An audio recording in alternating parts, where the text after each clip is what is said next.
So this next portion of our training is going to be escorts. So I'm going to show you a one-person escort, meaning just myself and the individual. And then I'm going to show you a two-person, which is going to be myself, the individual, and imaginary staff person. We're going to go over a least resistant approach and then a more resistant approach and how to respond. So in this situation, we're going to pretend to my left is a highway and that we're on a sidewalk and that the individual wants to go into traffic.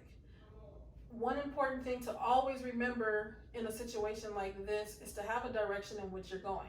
And that's when you're by yourself and with another staff member so that you guys aren't pushing against each other going in the opposite direction. Sometimes that means you're going to have to be vocal about the direction that you're going in. So I'm going to go this way, Hope is going to go this way, and we're going to start off by doing a least resistant approach. So the least resistant approach is going to entail for you to actually get close to the person and to guide them with your body, not using any of your hands. So let's show them.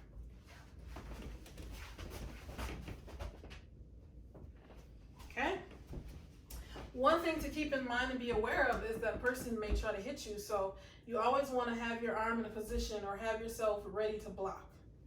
So this next one is going to be a least resistant, but then she's going to start to resist, and then you're going to see the technique that I use to keep her somewhat in control. Okay.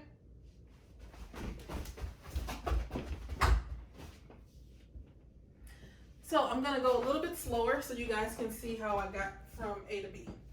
So once she became resistant, you want to put your hand on the inside in this way and bring them over to the desired location.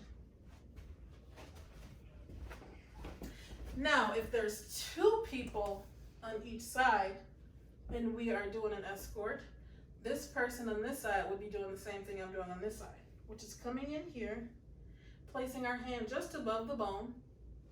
We're going to want to put our hips into their hips, so we're squeezing them together, and we're going to want to guide them.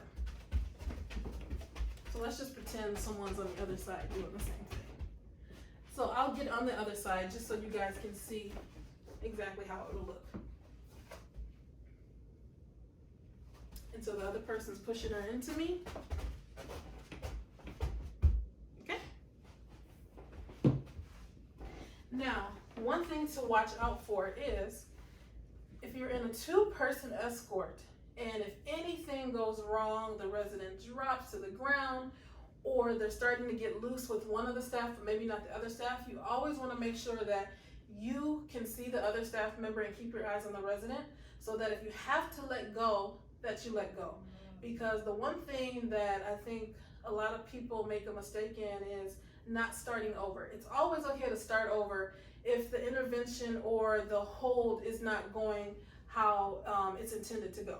So if she were to drop or get all wild, I would simply let her go. And the other staff would let her go as well. So that's what I have for escorts. Thank you.